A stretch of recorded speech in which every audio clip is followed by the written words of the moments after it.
Okay, what's up, everybody? It's Prince on the Rise. I'm back.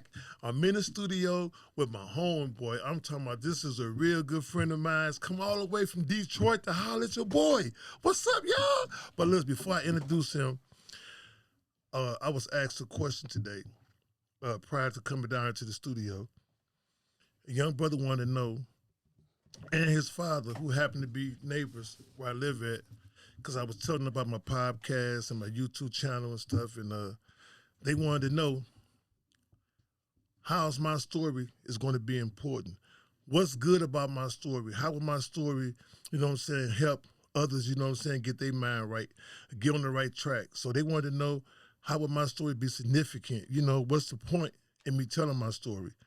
And so let me tell y'all, when I first started Facebook, it wasn't for you guys out here in the world. It was for people who I left behind in the prisons. Because I knew for a fact, when I came home, I was never going back because, see, I prayed daily, like, Father God, in the name of Jesus, do not open these prison doors if you know I'm coming back. So when I got released, I knew I was never coming back. So that's why today I'm always trying to reach people and tell people my story, because it's about God's glory in my life. It ain't about nothing else. It ain't about me. I want to tell everybody something too. Quit making everything about you. It's not about you. You here today because of God. God allowed you to wake up today. God allowed you to survive that car accident, that bad relationship. You know what I'm saying? That was God. It was already ordained. He was already covered. Ain't nobody here today because of themselves. Come on, man. Let's keep it real, y'all. We always talking about we keeping it real. So my story is all about God's glory in my life. I'm here today at 61 in good health, because of God. I survived a lot. I know this, and many of you who know me, you know how I live, and you know it as well. It ain't because of me I'm still hurt. So my story will help a lot of people, and that's why I tell my story, because majority guys that come home, I did the math on them. I'm always reading now. Ooh, thank God I learned how to read before I got out of prison. Now, that's one of my top flight blessings. But listen, I've been reading up on the statistics, and it shows that 73% of the men that get released from prison, they go back to their same environment. Now, out of them 73 that goes back to their environments, 62 goes back to prison. And why is that? Because they come home thirsty, what they call in the streets, broke, anxious to get this money, anxious to get this fine woman, this nice car, all this material wealth. So they be so anxious for it, and guys sit back and they waiting for them. They waiting for them. They praying on them. And so as soon as they come home, what they do, here, man, go get on your feet. They give them a package. Now, who ain't going to take a package that come home broke, don't have nowhere to stay, So they're going to take the package. And so when they take the package, what they do, once they sell it, they come back to the guy. The guy don't lure them in. Now you're right back willing to do it again. You find yourself back in prison. So I tell my story to show people, if you come home and you work hard, you can play hard. I have been working hard 5 years. I've been home 5 years. And anybody that knows me, I don't have, 11 jobs since I've been home, and I have not stopped working. And I have a pretty nice car, truck, things like that. But the reason being, because I stayed true to who I am. I'm a king. I'm a king. You can't talk me to doing nothing I don't want to do. And especially something I know that's going to get me back in the penitentiary. You can't do me like that. I'm Prince on the rise, and still I rise. I'm rising every day. And so when they asked me that question, I immediately gave him the father my response. He stood there and he looked at me. He said, you know what? I never thought of it like that. Because you see me, you follow me. If you've been following me since I've been home, you know these are facts. That's all I'm going to talk to anybody about on my podcast is facts. I'm not going to talk about something I know you want to hear. I want to tell you facts, so that way when you call in, respond, ask me questions or anything, I got the response immediately. Whop, there it is, because it's real. Everything I'm talking about is something I know they facts, y'all. So I'm saying the reason why I do this, and I believe my story is going to help someone, because my story is real.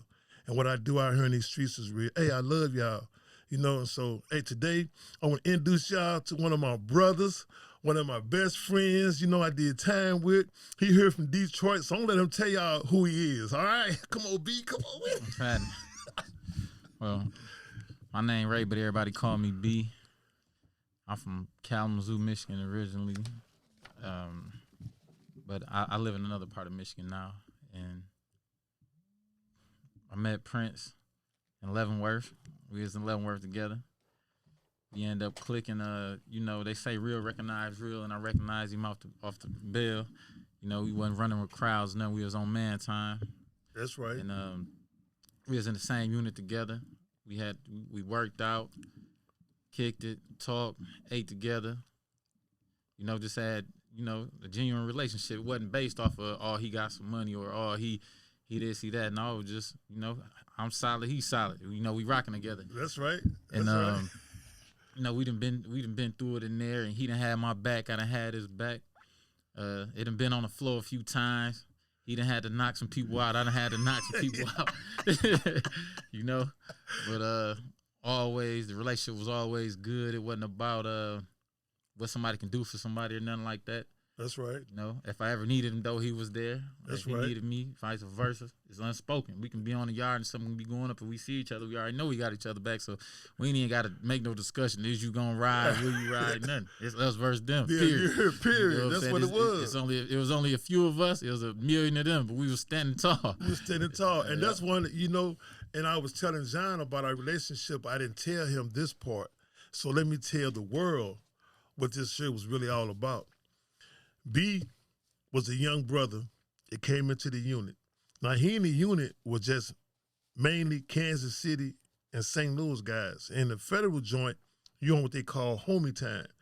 If you from St. Louis, you rock with St. Louis. You from Kansas City, you rock with Kansas City. So any other city, rise up against St. Louis or Kansas City, they come together, they come together against the other city. We're not allowed to support another city, especially if they come against one of us. So B, young brother now, I'm telling y'all, man, thin as a rail too. You heard me? Hey, little skinny brother, you know what I'm saying? He come in the unit, and this guy Reggie, I'm talking about huge. I mean, he was big, but he didn't know B was big. His heart was big. I'm talking about this brother. I mean, this my brother, y'all. I'm talking about, man, and Reggie pulled up on him, and B dropped him. B let him know, hold up, bruh. Mm-hmm. And he wasn't thinking about he in the unit with a bunch of Kansas City, St. Louis guys and none of that. Dude pulled up on him and he pulled off on him. Yeah. You know what I mean? And so, and when I saw this, when everybody talking about Kansas City finna get on with these Detroit boys, and I found out what it's all about, I said, hold on. I got behind B, stood right there with him, and everybody got me. I said, hold on, man. Y'all ain't finna do, man. I said, so what's up? Because I'm like, this brother stood up for us, young brother, stood up for himself against one of the biggest dudes on the compound, not the unit. This was one of the biggest guys on the compound. He was bigger than me, and I was that guy, I thought. This guy was huge, and B rocked him, and now they all want to jump him. And I found out about it. I said, oh, nah. I come downstairs, I seen a young brother, he's standing out there by himself. Him is the homeboy, AD, man. May he rest in peace. Peace, Adrian McGowan. He from Flint. Yeah, man. I'm talking about solid little brother, man. And they standing downstairs and be like, man, what's up? He's still like, he was on the floor. He was still like, what's up? Yeah. And so B, that's what really, what I'm saying, drove me to you, because I hate bullies. Mm-hmm. And people look at me and see I'm this big guy come out of prison. Oh, he probably was in there bullying guys, having his way. You know what I'm saying? Because that's what they think of most big guys in prison. Mm-hmm. But that's not me. That's not Stanley Prince. Never have been me. It never will be me. But I will handle my business if I have to. And that's what B did. And so when I looked at him, I want to show y'all a picture later on. And I want to try to get B to give me a picture of him when he went in. I want to show y'all a picture of me when I went in, the exact same size. Mm-hmm. I was the exact same. When I saw him, I just saw a resemblance of me, you know what I'm saying? And I had that heart. Anybody that knows me know, man, you pull up, I'm pulling off. That's what I'm going to do. And so B, I respected you for that, man, And a lot of guys hated me for that, for my city. Mm-hmm. Everybody hated me for it. And I think that's why a lot of stuff started happening. So when I got stabbed, nobody was really there for me. You know what I'm saying? When the St. Louis guy stabbed me, it was like, okay, he been having that coming. But the thing of it is, the knife, man, wasn't on nothing because God was right there with me. The knife broke. I'm saying, look. If I was still there, Yeah, I had got transferred by that time. Yep, B had got transferred. Thank God, because I know, man. I know what it would have happened on the floor.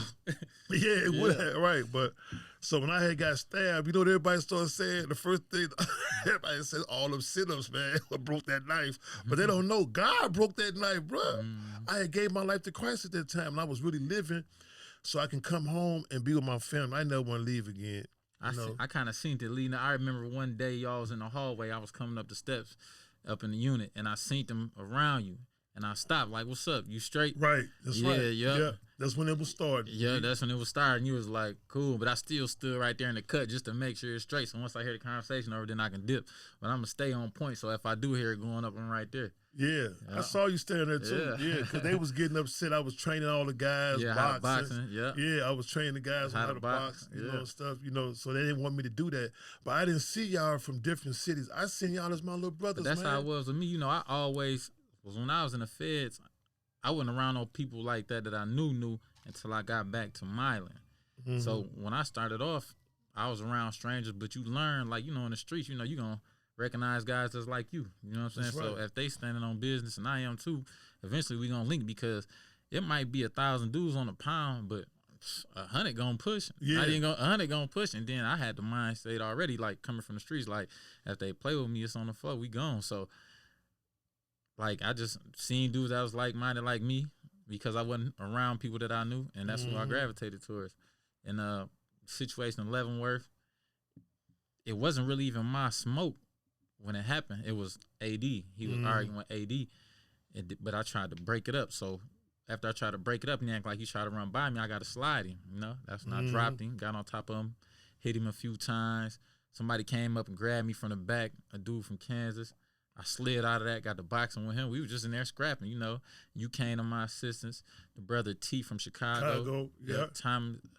Terry Thomas. He came. And a couple dudes from Michigan ran. Yeah. Major, Mark Carpenter from Lansing, he ran. And there was another cat from Detroit. But we handled that business. And then, you know, when it was over, you know, even though they outnumbered us, I went in the cell, packed my stuff, grabbed a banger. My celly grabbed a bank. We came back out like, what's up? Yeah. So I walked up on them like, what's up? They ain't want no smoke. You know what I'm saying? So I'm like, at this point, I'm ready to go. Like, I don't even care, you know, because I wasn't thinking about being outnumbered. It didn't matter to me at that point. It was about being a man and not letting nobody try me or test me. You know what I'm saying? So I'm ready to go to the fullest extent with anybody. You know what I'm saying? But I appreciate you having my back. Like I say, Terry Thomas. That's Terry Thomas from Chicago. Yep. I appreciate that. I ended up bumping back into Terry at Milan. That's a good dude, great dude from Chicago. But that's one of the things I talk about too, B. Like, people think when you say you protecting your manhood, it's all about somebody, you know what I'm saying, getting in your butt. But people don't know manhood is spiritual, it's mental, you know what I'm saying? Your space. Yeah, you know what I'm saying? I mean, so you got to protect that 24/7, no matter how cool you is, how you like to Jeff around with a few of your homeboys. At the end of the day, you got to protect your manhood 24/7 because people will see any sign of weakness in your mind, they'll try to play on you. People see any type of weakness in your spirit, they'll try to play on you. So every day when you walk in the prison yard, you have to keep one thing in mind: protect your manhood, and that's called keeping your guards up 24/7. You know, and I straight up, man, I still do to today admire you the way you carried yourself, man. You really carried yourself like a man want peace, but if anything else jump off, I'm ready for that too. But that's not how I want to live. That ain't how I come here to do my time. And that's one of the things that made me gravitate to you, and how you always be reading good books, positive books and stuff, literature, and you'll pull up on me and share stuff. I'm like, yeah, okay, then, be okay. Okay, because when I became a facilitator in the program, Men of Influence, I took some notes that you had shared with me about the mind, how I'm supposed to operate the body and stuff, you know what I mean? And so I took that to class one day and shared it with the brothers because I respected that, how you shared it with me. That let me know, man, bro, really trying to get his mind right, because you used to say all the time, man, I can't come back to jail. I can't do no more of this. Yeah, I ain't trying to spend the rest of my life in there, you know, because you know, it ain't you lose a lot going to prison. Like a lot of young dudes think like it's glorified. You know, you go to the joint, you come home, you stood up, you the man, but you lose a lot. You know, a lot of people die along the way. You miss your kids growing up. You know, you just miss out on life, and it really ain't cool. Every decision that I made while I was in there to survive, I had to make. You know what I'm saying? The decisions that I made before then, I didn't know no better, so I was just running around shooting people, hustling. I was really ignorant to the law, so I moved as if I didn't care because I really didn't know. I lack knowledge. Knowledge is the foundation of all in existence, and without it, you ain't got nothing. That's right. That's what you I'm used saying? to say. Yeah, that's right. That's right. So I had no knowledge to do nothing else. You know, so I didn't have wisdom, which is why words being spoken, which would bring about understanding, to have a mental comprehension of something. I had none of that in my life. You know, so along my bit, you know, when I was in prison, I met my wife. I got married, and building and talking with her is what kind of slowed me down, kind of made me want to chill. Like, hold on, I gotta rethink some things. It's time to man up and get ready to go home, you know. And because when I first went to prison, I didn't even think I was gonna make it home, you know, because I went from not really doing no time to getting this time, and I just was like, I don't care, however it go. When I get in here, they play with me, I'm crushing them. You know what I'm saying? So every pound that I was on, I had to take off on somebody. You know what I'm saying? But it wasn't because that's what I wanted to do. But at the end of the day, I can't allow nobody to play with me or think it's sweet, because once you let one person in prison get down on you, then you open up the door. But after I put them plays down at every spot that I've been to, I ain't had no problems, because for one, I'm going to respect everybody that I'm around. That's and right. for two, I'm not going to be running around on nobody. We ain't going to play them games. That's right. You know what I'm saying? And for three, I'm going to stay in my lane. You That's know, right. The first 12 hours a day, I spend minding my business. The other 12, staying out of somebody else's business. That's right. Yep. So hey, you did that, yeah, bro. So I did that. I bear witness. Yeah, I did that. And like I say, I'm always respectful. I ain't never tried to do nothing slick, get down on nobody in prison, none of that. So any yard that I touched, and especially I knew other people from going to different prisons, I was always blessed when I touched the yard. It was always a bag for me. It was always somebody sent a letter, you know. And you know, I made it in. I went in. I made it out, you know, without a scratch, you know. Still youthful. That's right. You know, and I'm thankful. I know you are, man. And I'm going to tell you, like what you just said about not on somebody's son. People don't know how important it is. Yeah. And as you know, B, do you remember one of my hustles in prison? What's my hustle, B? Yeah. What's my hustle? Go and tell the world what's my hustle. Yeah, I'm going to let you tell it, man. I was the milkman, y'all. Yeah, I was the milkman. Sure. Had it on deck in the mop bucket on ice or the trash on ice. I had to survive. Yeah. And people don't believe me when I tell them this, B, how I had to hustle milks from the kitchen. I used to be, listen, y'all, I used to stay in the kitchen, last man standing. I used to be the last man in the kitchen, because whatever milks was left on guys' tables, I would go around and pick them up and bring them up to the unit and put them on ice. And so when guys wake up, because a lot of guys was able to go to commissary, in the commissary, they sell cereal and stuff, so they wake up. Prince, you got any milks? Yeah, I definitely used to buy them. I get up, work. First thing I do when they pop them doors, I'm working out. Yeah. I'm pulling up, dips, push-ups, that's right. burpees, squats, whatever. However, we rolling. So when we get done, they had a table in front of my room and Prince's room. We were across from each other. Yeah. I go get my milk or whatever, sit at the table, eat. Yeah. Sometimes beat Prince on the dominoes. Yeah, you know, however it might go. What the dominoes at, however man? it might go, I what crush the him on the dominoes balls. At? What the balls I crush at, you on B? the balls, man. B, what the balls at, man? I have him doing 1,000,000 push-ups a day. Yeah, and that's what I fight, y'all. We used to go in it, man. Hey, B did not like to lose at dominoes. What's my celly name? Riz. Riz, yeah. Riz, no, the dude from Kansas, Little Riz. Mello and them homeboys. Boy, yeah. I used to beat him out of all his money. Yeah, so did. Yeah. Yeah, but that was one of my hustles. Kansas, Yep, Kiwi, yeah. Kiwi and Dv ain't get along, but right. Kiwi was a good guy from Kansas. Yeah. So that was one of my hustles, y'all, you know, and another one of the things I learned how to do in prison, you know, because I wasn't getting money from home, you know, and I tell people my family wasn't there for me, but I do believe in my heart that my family always loved me. It was just they was tired of me going in and out of prison, you know, and they weren't in no position to really help me, but I did used to wish sometime they would at least write me or send me a birthday card, let me know I still exist in their minds, in their heart, But so I didn't have money coming in, so the Mexicans taught me how to sew up my workout shoes and stuff with dental floss, and they'll make this needle. And so I would find old tennis shoes somebody throwing away, and I learned how to cut the leather from it and sew it onto my other shoes, you know what I mean? So, because I love to run the steps and work out and do my burpees, I took that very serious, my health, because when the doors opened, I wanted to know I was in shape to work because I knew I was going to have to come home and work my butt off. And this time I'm in my 50s, so I came home at 55 and so to God be the glory.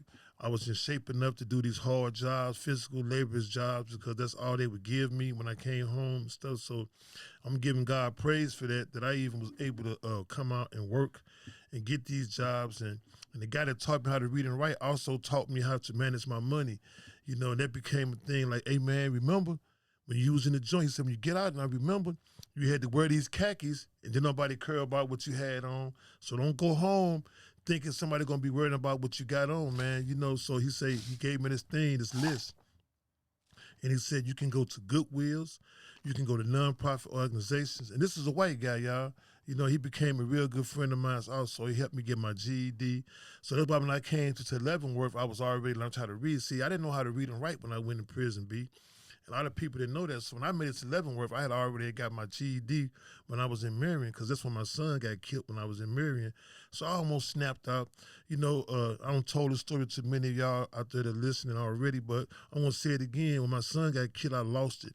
That's how I ended up growing dreadlocks and stuff. I started combing my hair. So depression is really real. It is so real.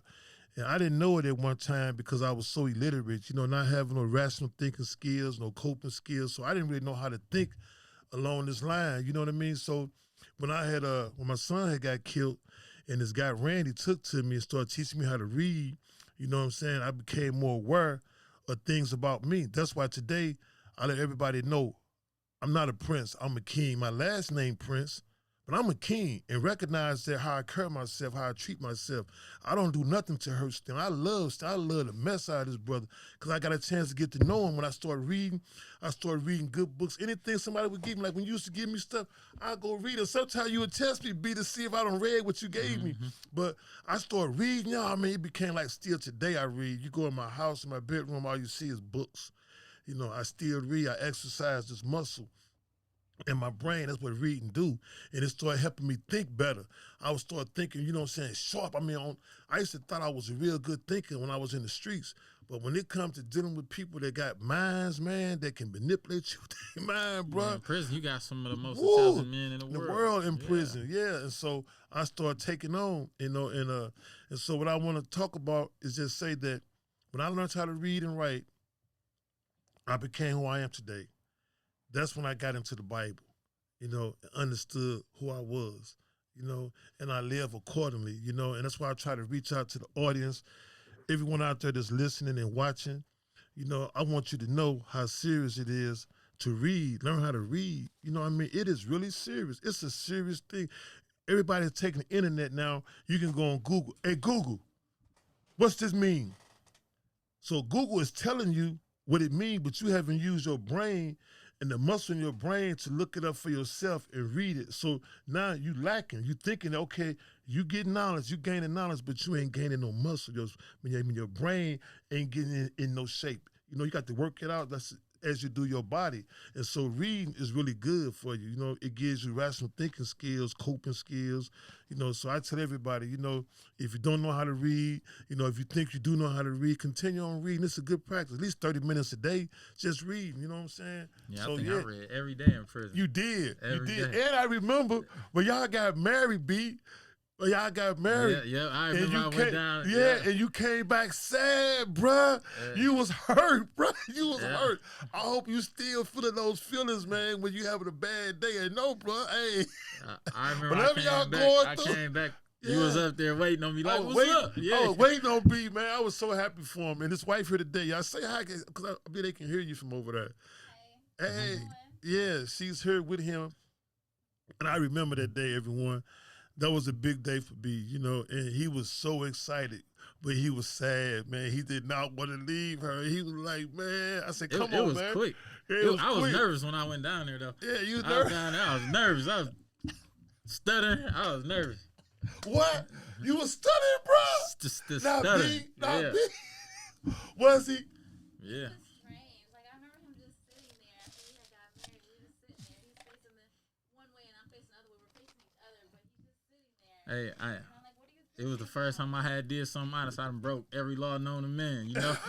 Then the first time you doing the right thing, you like, man, is this the right thing? Yeah. Yeah, but Yeah. I was happy for you though, bro, because you know after you got married, how you really elevated yourself. Your workout even got serious. I started watching. See, I was noticing this stuff. I seen how you was going from doing 50 push-ups a set to trying to do the 75s and them hundreds. I was watching. Drag Prince on the workout. No, he didn't drag. Hey, I listen, drag. I was the only old head. Old school, they called me in this joint. They can hang with them young boys. I put he got them hands. and I got them hands. Tell them, B. He got them hands. We was just before the podcast came on. I remember he knocked his celly out. We came down. They had it trying to sit Because he his kept celly trying up in to the test chair. my manhood Yeah, he mentally. He was. kept picking on me mentally, thinking because I was so nice, I'm this big guy, friendly to everybody, that he could just keep coming to cell disrespecting me. Because I kept saying, hey, man, I'm telling you, man, just chill, bro. Yeah. I was telling him all the time, man, come on, man. But he kept on and kept on and kept on. He didn't want me for a celly because I was big. So, big guys moving in rooms with guys, they really be intimidated. If you built up like me at that time, yes, I was that guy. I was the deal. But see, what's crazy about prison and stories, like prison ain't even what you thinking. Ain't nobody running around getting raped in the joint. No. That ain't going on, man. They setting themselves up to get raped. But the average person, if you a stand up dude, ain't nobody even gonna think to play with you like that. So yeah, but people don't. But see, that's why it's good for us to have these conversations out here, be, with my audience, because a lot of them don't receive that. They think that when men do a lot of time, what do you do for sex? You want me to tell y'all, Fifi? Fifi? Yeah. Hey, look. Hey, and that'd be like, wow, sometimes, boy. It'd be like the real deal. It's so serious. Yeah, and so people don't believe that you can do all this time. Listen, if you're a straight male, you're going to be a straight male all your life. And I don't put nothing, let's get this straight. I don't have nothing against homosexuals, people's sexual preferences. That ain't got nothing to do with me. That's between you and God. That has nothing to do with Stanley Prince or Prince on the Rise. That has nothing to do with me. Only thing has something to do with me, how you treat me. You respect me, I respect you. That's the only thing that matters. I'm not going around trying to put nobody down. And for that matter, let's get something understood. Everybody is welcome on Prince on the Rise podcast. Come in, holler at your boy, talk to me, talk to my audience. You know what I mean? Everybody is welcome here. As long as you come in with respect, and you're not belittling nobody, putting nobody down, hey, you welcome to come and sit down and chop it up with me. Because that's what I want. I want conversation. I want to give you some feedback. So, man, hit me up, y'all. Hit me up. Talk to me. Send me some shots back. Let me know what you're thinking. How you thinking? You want to come on and you want to chop it up with me? You welcome. Men, women, older people. Hey, I need some old people to come in here too. Hey, man, tell us some of the old stories. You know what I'm saying? Wake our young people up. Everybody is welcome. Any nationality of people is welcome. I don't have nothing to do with what your sexual preferences is. None of that. You welcome on Prince on the Rise podcast. John, did I say it right? You got it. Finally. Did I, John? I said it right? Just this one time. Yeah. Just this one time. Man, I've been, John, all this time you been letting me say it wrong, bro. No, I stopped you. That's why I said something to you. Okay. Yeah. I'm getting it, y'all. I'm getting it. I'm pronouncing it right. Podcast. I'll let your boy Prince on the Rise. I swear he threw a B in there. It was podcast. Yeah. Hey, yeah, but listen, y'all, we can have fun here. If y'all got troubled teens out there going through something, you want somebody to talk to them, I'm free. I don't want your money. God is blessing me.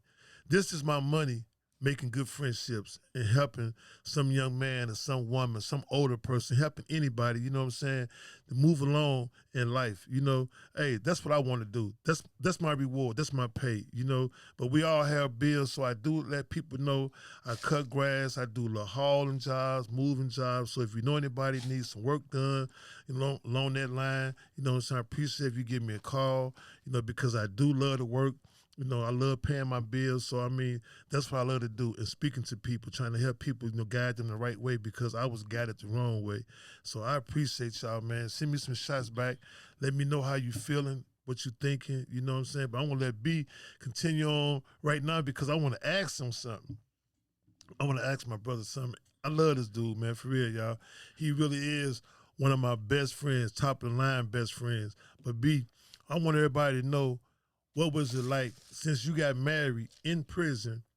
What was it like when you came home after all those years you spent? What was your feelings like your first day like? Because everybody asks about how we doing now, but nobody never asks how was that first day like when you first came home, man? What was your mind like? That first day, I woke up early.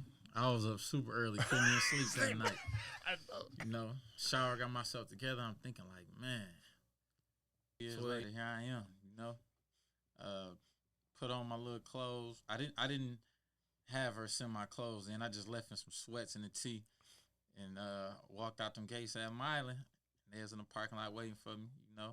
That's when I threw my clothes on. You know, I had got a shower, so that's when I threw my clothes on.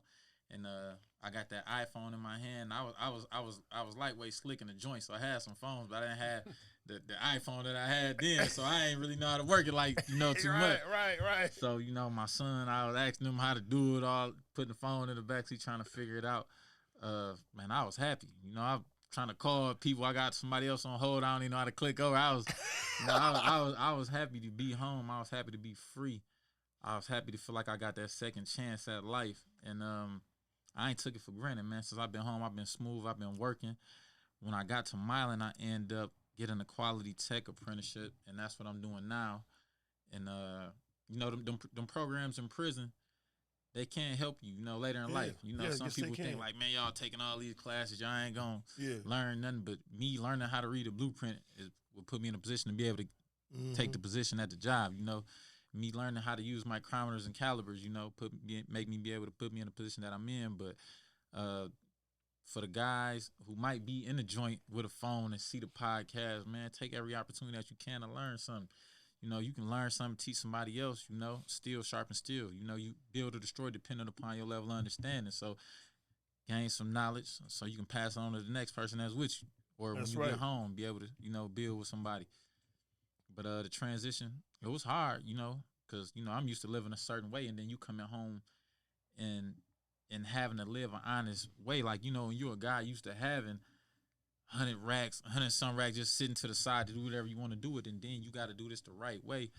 You know, it's a struggle at first, you know, but I have support, you know. I have a wife, and that has been my main source of support. I had homies in the streets, but, you know, I felt like if you love me, you gonna help me out the right way, not put a sack in my hand, you know, because I can't take that sack because my whole time I'd be wondering like, man, I've been gone 12 years. You've been hustling 12 years. Why you ain't been gone 12 years? So, you know, you don't be want to take that sack. Thank you know what I'm saying? Thank you. And what's crazy is the crazy thing about prison is you gonna go if you ever been to prison, you know you gonna build bonds stronger with people in prison than you do in the world because, you know, you may have family members, but y'all never been through no adverse situations. You know, that's gonna bring about your true character. You know what I'm saying? So being in prison, building with somebody in prison, as far as even our relationship, I will feel more comfortable doing anything in life with you than I would somebody I've been knowing my whole life based on because I already know what you gonna do. That's right. In the situation. We know what we face, we know what we gonna do. You know what I'm saying? Whether good or bad. I trust you with my life more than I trust somebody I knew my whole life. And that's crazy. That's crazy. You know what I'm saying? It's crazy, but it is what it is. And that's just a confirmation to what I was talking to John about yesterday. I can't relate to these guys I heard. My friends I heard, they either military men or guys that done time for the males. Guys they never seen what we see, experience what I've experienced, they cannot receive me. Even the women I heard, I'm single, bro. Let me tell you something, B. The reason why I'm single, because the women can't receive me. They can't receive, for number one, I'm a man of God. You know what I mean? And I mean what I say and I mean what I do. I take pride in everything I do. They cannot receive that, and I understand. So, I have what they call empathy for them, but I don't put them down. I don't feel no type of way. I don't badmouth none of them. I just keep it moving. So I have decided not to even give women any attention right now. I speak to them because that's just me. Everywhere I go, I speak, how's everybody doing? But I don't see a good-looking woman be like, hey, how you doing? I don't do that no more, because when I do that, 9 times out of 10, John has been with me. I don't get no response back. They'll look at me, you know what I'm saying, and keep it moving. They never say anything. So it's been times like my pride have almost gotten in the way, but then I understand something. I'm a blessing, bruh. I'm a blessing. Anybody don't want to have anything to do with me, that's they lost my One game. thing about it, you know your worth. So Yeah, I know my worth. You see what I'm saying? I'm a blessing, bro. I don't smoke, drink. I don't do none of that stuff, man. I don't gamble. I don't run the streets. I don't even go to clubs, bro. So anybody that deny me, you know what I'm saying? That means, man, that's God saying, nah, it ain't them. They might think it's them, but that's God giving you those spirits to, you know what I'm saying, to turn for me, because he know later on in life, you're not going to build with me. You're not going to try to help me be this man of God who I know I am and who I strive to be every single day of my life. So that's what it is, brother. You know what I'm saying? But like I say, in prison, all the guys I met in prison, man, are still my friends today, B. When y'all come home or y'all heard that I'm out, and most of y'all have been keeping up with me. That's how you kept up with me. AD, keeping up with me. Soon AD found out I was home, and then when you came home, he immediately hit me. Be out, be out. He immediately hit me. Let me know you home. So that's why all of y'all tell everybody, the guys on my Facebook are guys I done time with in prison. The women that's on my Facebook are guys' sons, some of them daughters, aunties, and mothers. But these guys are still locked up. So they follow me to see how I'm doing. So that's giving them a lot of encouragement. I get a lot of feedback from their parents and stuff, man. Like, man, so-and-so, man, like, he happy, man, that you doing the things you said you was going to do when you get out. So I'm encouraging, you know what I mean? So at the end of the day, that's what my Facebook was all about when I came home. I want guys to know, man, you can come home and make it. The struggle's real. Yeah, you ain't got to do nothing. You ain't got to. No I'm law. telling Still you, man. Can win. It still can win. Yeah. It might take you a minute, but that minute is gonna be worth it. Cause look, you don't have to worry about going to jail, leaving your woman out here to nobody. It's been times though. I know. Hey, points. It's been times where I've been like, man, I'm about to jump in the streets. But then I think about it like, am I ready to stand up for count again? I mean, do I feel like letting somebody who wouldn't even look at me in the world dictate my life? So I kind of sit back and reflect. Like where I live at, around the corner it's a lake. I always go to the lake. I always sit down there and I think and I reflect. I reflect on where I've been and where I'm trying to go. You know what I'm saying? So, because when I go reflect, it reminds me like, man, this is where you just came from. You know what I'm saying? Do you want to spend the rest of your life in the feds? Do you feel like getting indicted again? Man. You know what I'm saying? So, and then I got indicted young, so I really didn't get to live my adult life. That's what I'm doing now, catching up. You know what I'm saying? So, it's like, I want to live. You know what I'm saying? I don't never want to have to be in that position again. If life happens whereas I got to protect myself and my family, I go with a smile. You know what I'm saying? But if I could choose far as make this decision or don't make this decision, I'm not going to make the decision. But like I say, for my family, and when I say my family, I'm not talking about my whole family. I'm talking about my wife and my kids. I know that's right. I know my that's family. That's right. I know that's right. Because they say the blood only make you related. The loyalty make you family. Family, that's right. Loyalty, my man. Family, I'm a fresh in line. Yeah, you hear me? I already know how you are. I know, man. Yeah. I know how you used to come out your cell sometimes. If you don't see me, you be like, I can see you looking for me too. You be like, all right, you see I'm cool, you do this. Yeah. You know what I'm saying? And you go into your workout, your look workout. Yeah. I don't know why people think this workout was big. You can't I don't know why you used to be thinking that. I drag him on the workout. Hey, B. Drag him. Hey, we go to the pit. He gonna, my back, my neck, my back. Hold on. B, I'm 61 now, bro. I'm 61, man. Yeah. But I'm feeling good, B. Yeah, in shape. And you can box. You'll knock him under the table. Yeah, you hear me? I put him down. Yeah, I just had a few sessions with John here in the studio the other day. And he was like, wow, man. I said, okay, I'm telling you, Got man. them hands. I got them hands. Yeah, man. But, hey, man, I also have God be. I want to say this to my audience because I'm telling y'all, he is so real, man. Hey, man, I can't say it no better way than this. Every day I wake up, I know for a fact God woke me up. I feel him. It's like, I know today gonna be a good day. I don't have those bad thoughts like, man, today I'm gonna be able to find a job to pay a bill. I don't worry about this. I'm telling you, B, it's like, man, he is so real in my life, bro. I don't do nothing wrong. I have not done one illegal thing since I've been home these 5 years, bro. I did 4 big stage plays. Thanks to my cousin, Carrier Playwright Williams. I'm gonna try to get on the show soon. You know, I also did a movie because of her. You know what I'm saying? In the movie. Yeah, man. So it's like, because I stayed true, I gave God my word. If you open these doors for me, you don't have to worry about me no more. You know? And sometimes I get emotional when I talk about how I got down on my knees in my cell and cried out to Jesus and asked him to be my friend. And anybody that find it wrong for me to be friends with Jesus, I would never be friends with you. It's just that simple because I cannot, brother. You know, and I've studied the Bible. You've seen me, you know what I'm saying? Definitely seen you studying You've the seen Bible. me studying that Bible. I have yet to find anything misleading in that Bible in Jesus' teachings. I'm talking about, and I look.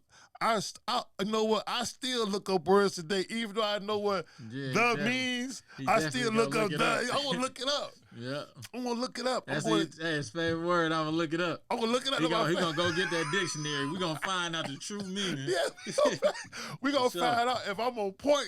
I need to be on point. B, I'm getting ready to go home. You know what I'm saying? I can't come back. You know, so I had to be on point in my stadium. I don't have to read. Hey, audience, listen. Hey, y'all out there.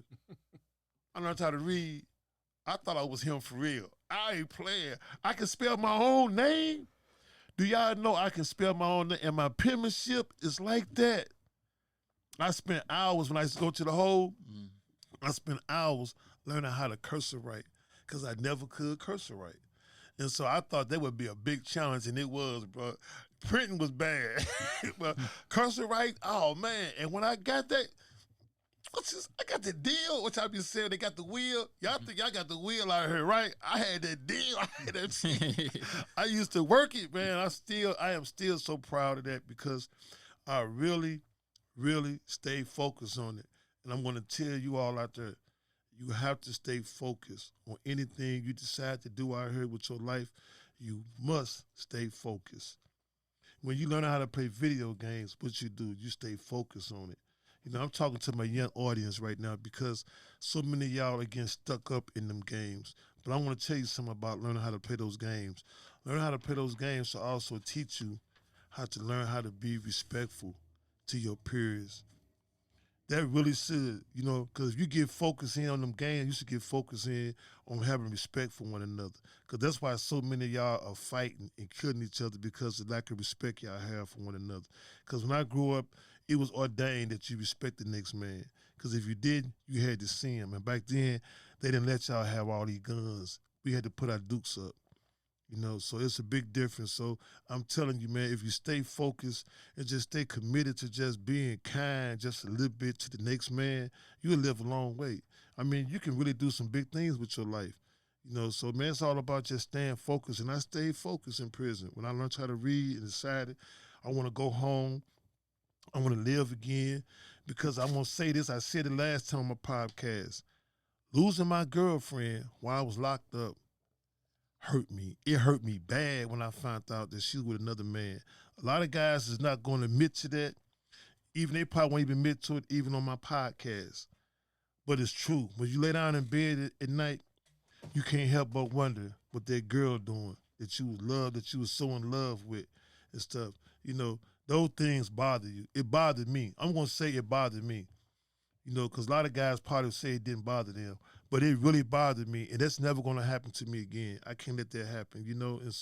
And I believe that about B because how B used to carry himself. And if y'all heard him, you can hear the intellect from him, you know? His sincerity about being out here, staying out here in the streets with his family. You heard what he said, my family. My family. So when you out there running around with them guys, you think it's cool with you, just know they are not your family. They not your family, man. You know? But your mother, don't you want to be here for her? I wasn't here to bury my mother, my only child, my only brother, all of my aunts, all of my grandparents, they all gone. I wasn't here for them.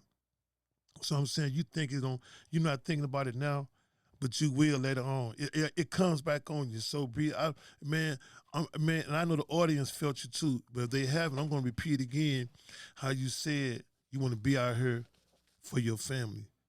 That's really important to you, and I can see it in your eyes when you said it. You know, so if you didn't looked in the camera when you said it, they would have saw it too, man. You for real, you know what I mean? And that's what I like about you. You always been for real though. Everything you done in prison and stuff, man, you know what I'm saying? You was for real about, like, standing up to yourself, you know what I'm saying? But you'll chop it up if a brother on point, you know what I'm saying? He got his mind right, he ain't on no stupid stuff. You'll chop it up with him, you know? But at the end of the day, I always seen you, man, on point, especially when you got married. Once again, that wife ain't a dude. Bro, hey, look, he was trying to get home, bro. Hey, I'm telling you, sis, he was dead serious about that, man. He really wanted to get home to you. I'm glad you did, and I'm glad you came. I'm glad you came out for the podcast, but so I can see you, bro. You know what I'm saying? Hey, Gotta man. come check on Prince on the rise, man. Yeah, man. And when you be inboxing me and stuff, bro, I be feeling that same love you had for me in prison, man. You know? Yeah, so, man, I'm happy you came, man. And I want the audience to also know, man, that, man, y'all have anything going on, you know, far as like uplifting, you need me to come and speak at a school or anything, or speak to young people, let me know. If you want me to bring some guys that did time with me, give me a heads up, and I can get some of them to come down to St. Louis, and we'll come and visit. And also, I will be traveling this winter. This winter, I already talked to my manager and stuff, so we're going to set dates up. I'll be going to different cities and stuff. So if you want me in your city, call me. Hit me up. I'm on every social media page. Let me know. Prince on the Rise will come. I will show up and show out. You hear me? I'm showing out. So if you want me in your city, you want me to come visit your church, your school, or any events that you got going on, you want me to speak, tell some of my story, give my testimony, whatever it is you need me to come and do, just know, man, I'm coming. I'm coming. All you gotta do is just let me know. And I'm coming. I'll be there to see you. Because I love y'all. I love hard. I'm loving like that. I want to see my people, man, rise up. And when I say it, don't y'all be thinking I'm just talking about all black people. Man, my people, like B just said, was keeping it real. You my people. You my people. If you keeping it real, trying to be supportive of your family and not causing no deaths out here, killing nobody, you trying to live righteous and stuff, hey, you my family. You my people. So I'm saying, hey, holler at me. Let's do something, man. Let's do something for our communities, you know, back home. Call me, B. Because remember one time I was going to come down there by AD. Yeah. But I had caught COVID, you know, and I was struggling. I do struggle, y'all, financially sometimes, you know, but I know God would pay the way for me to come and visit your city. So if you need me in your city, hit me up. I'm coming. What's up, B? What's up? I'm here. You hit? Yeah, but look. But look, let me ask you about something too. The food. When you came home, how was the food, bro?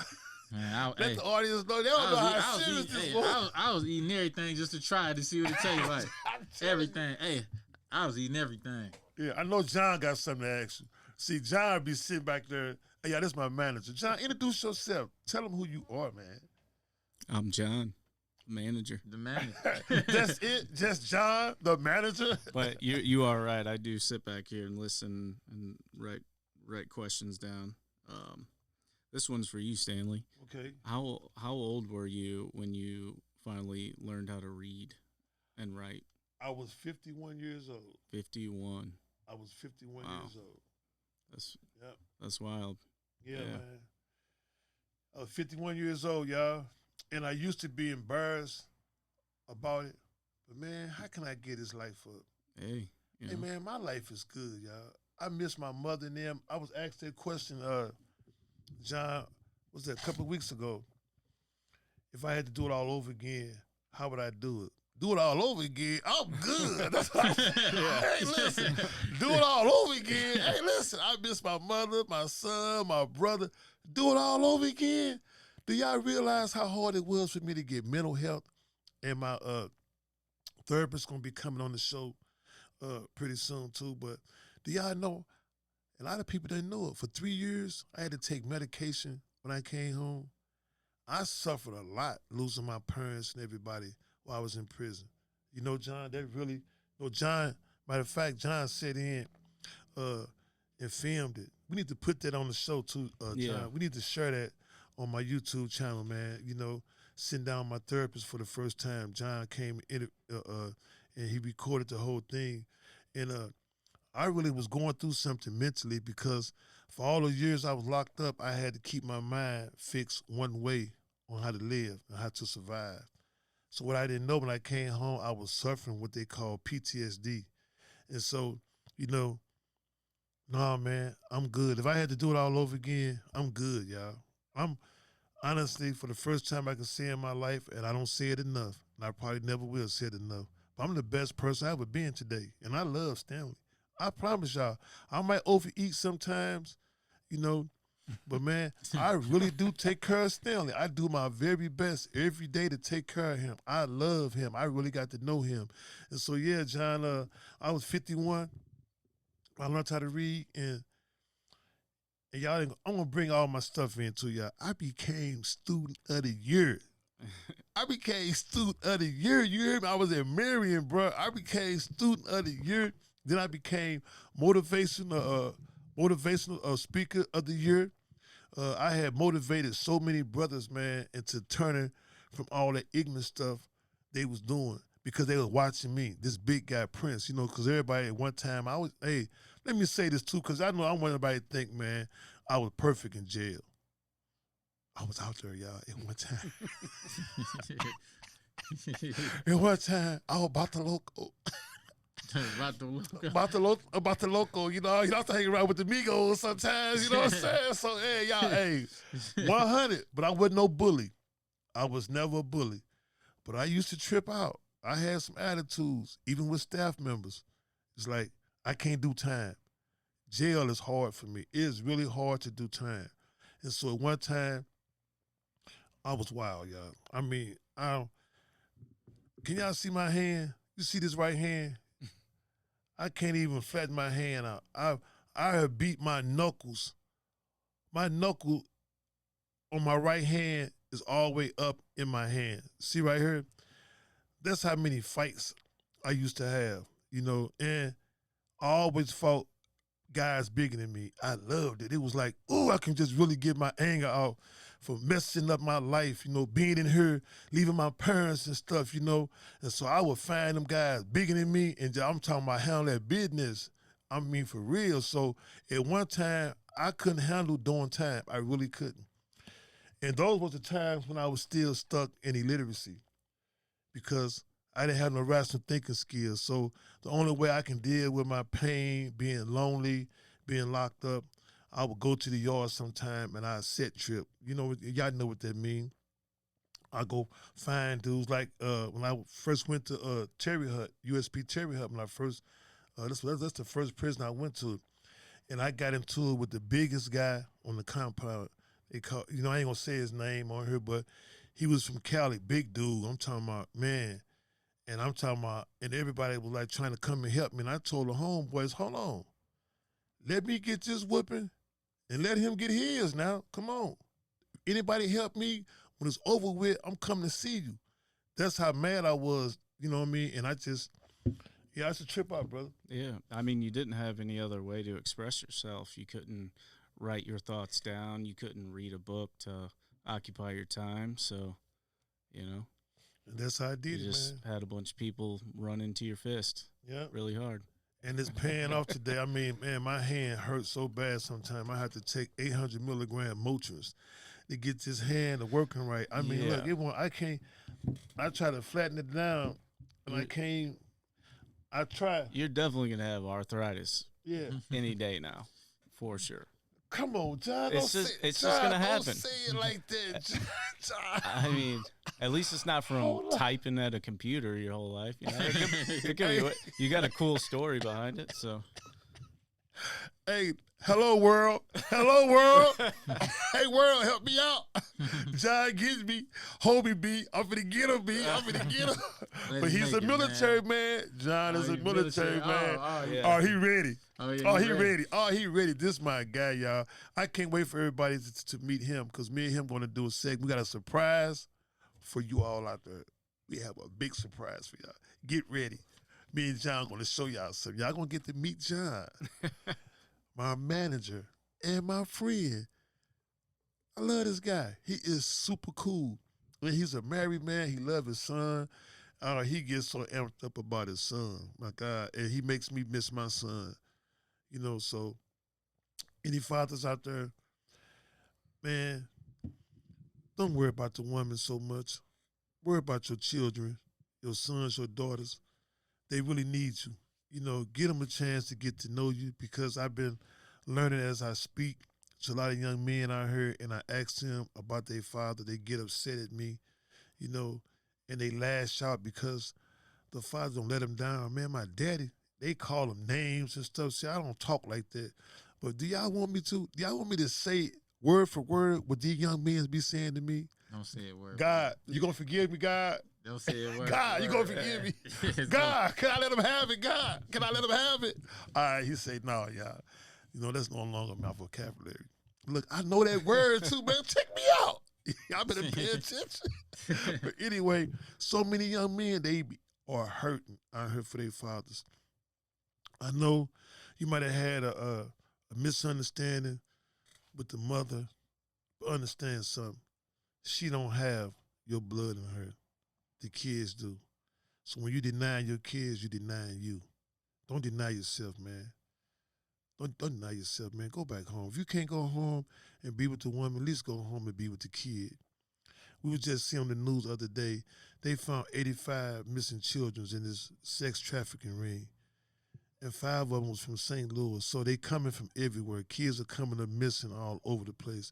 And, you know, and fathers, you need to be there to try to help our daughters, you know have an understanding on how to defend ourselves mentally, physically, and spiritually, you know, as well as our sons. We need to try to be there for them. We need to be there, not try to be there. We really need to be there for them. So I'm sending these shots out to you, fathers.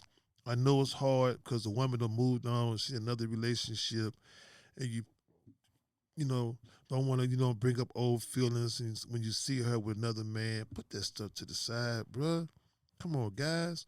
Put that stuff to the side and call her and see if you can possibly meet her somewhere and see your kids, man. Go see your kids, man. Go see them. You know, and I'm going to tell you, they don't want money. Half of them do. But for the most part, man, they love to see you pull up and pick them up, man, take them for a ride and talk to them, give them some attention. So don't think it's all about if you go see your kid, you got to have money to buy them clothes or something, man. Just go see them, man. Let them know why you've been absent from their life, for real. I see B brought his son with him today, and he talked about that boy a lot, and to see him with him, oh, man, that blowed my mind, bro. You know what I'm saying? For real. I'm proud of you, man. So, fathers out there, y'all listen. And mothers, let me tell y'all right now, stop it. Because I do know, these are facts, that many of you stop the fathers from coming to see the son. And how y'all do that is y'all talk bad about the father to the kids. Stop it. That's not cool. No matter what he might be doing, and all that. Don't do that. Don't badmouth the father to the kids. Don't do that. I know he hurt your feelings, and he's sorry. A lot of them, I was in there with a lot of them and stuff. So, we just sit around, we just chop it up. We know the mistakes we made, how we hurt y'all feelings and stuff. We know that. And we ask y'all for forgiveness right now. I plead the blood on forgiveness. I'm asking y'all to forgive us. But listen, don't badmouth the father to the kids. That make the kids don't want to have anything to do with the fathers. He don't even get a chance to even get back in the door because you don't talk so bad about him. So, hey, for everybody out there listening, come on, mothers.